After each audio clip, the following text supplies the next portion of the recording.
Are we there yet? Mommy, she's touching me. I need to pee. Do these sound familiar? Every trip you go on with a child, or two, or three, slows you down because she's touching the brother, or the brother is touching the sister, or because you have to stop and pee every 25 minutes, or because they keep fighting in the back seat. Traveling with children is not easy. Traveling with children takes at least 2 or 3 times the amount of time that it would take for you to get there from point A to point B by yourself. And yet, you do travel with children. You try to grow some patience and tolerate their fighting, their peeing, and their annoying the heck out of you. Why? Because you love them. And you can't imagine a journey without your kids. Yes, they slow you down. Yes, they trash your beautiful truck. Yes, they are exhausting at times, and yet they are with you. So there is no surprise when Jeremiah has a vision of God's people returning from the exile, a huge pilgrimage, a crowd of people, call it caravan of people, coming back from Babylon to Jerusalem. Jeremiah says that in that vision there are women with children. They are blind and lame. There is room in that caravan of God's people for everyone. Yes, those women and children will slow you down. Yes, those blind people will slow you down. And lame, they either have to be carried or held by hand as they walk with you. So in the Jeremiah's vision of God's people returning from Babylon, there are all kinds of misfits. Jeremiah goes out of his way to let us know that on this journey there are kids, there are women, there are blind people, and there are lame. Now, if you wanted to be efficient, if the goal of your journey was to get from point A to point B as soon as possible, you would not take your children with you on the journey. For sure, you would not take blind or lame people with you. Why slow you down, right? And yet, this is precisely what Jeremiah is describing. You see, in the US military, they have a rule that they leave no man behind. Even they're dead, or wounded, or handicapped, they go back and retrieve them. The process of retrieving your wounded, your handicapped, your dead, slows you down. Even worse, it endangers the life of those who are well. But the US military, unlike many other militaries, leaves no man or woman behind, even if you are wounded. Even if you will slow down everybody else, they will not leave you behind.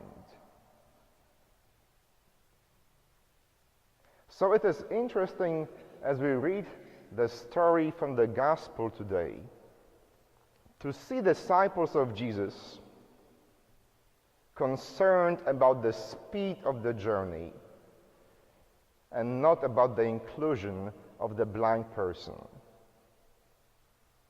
There is Bartimaeus sitting on the outskirts of Jericho. Someone told him that Jesus of Nazareth is walking by, and Jesus has a reputation that precedes him, not unlike our church. So when Bartimaeus hears that a controversial preacher is in town, he finds himself a perfect spot. And when the caravan of people with Jesus is walking by, he screams at the top of his lungs, "Jesus, Son of David, have mercy on me." What do disciples do? They shush him. "Shh! Know your place, blind person. Can't you see that the master is really busy trying to get to point B of his journey? Shut the heck up. Don't bother him. Be quiet." But he refuses to be silenced, for he too wants to be included in the journey of God's people. And unlike his disciples, Jesus stops. He is not rushing through. He makes a point to enter into dialogue the blind person. He makes time for him, and he makes room for him in his life, in his journey. Jesus, like the prophet Jeremiah, goes out of his way to show us that when the people of God are traveling together, they leave no person behind. No matter how much that person will slow you down, or how much that person will annoy you, or how much it will cost you to include her or him in the process. But Jesus and Jeremiah are all about including those inconvenient people in the journey. Unfortunately, in our days, we have many people who are acting like the disciples of Jesus from the gospel passage. We have many who say to the blind and lames of our times, "Shut the heck up, know your place, don't raise your voice. There is no room for you in our church, in our neighborhood, in our society, in our country. You are too inconvenient for us." Because we are all moving fast forward. We need to get to point B as soon as we can. So you, the blind and the lame and the women with children, will only slow us down. And sometimes some of them even act out that anger and hatred and exclusion.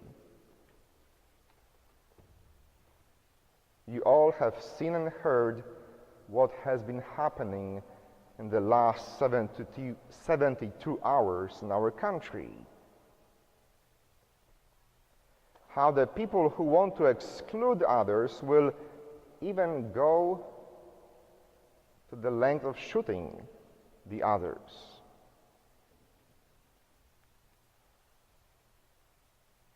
I believe that as Americans and as Christians, we have to go back to the practice that our U.S. military has been doing since the first day of this country's history.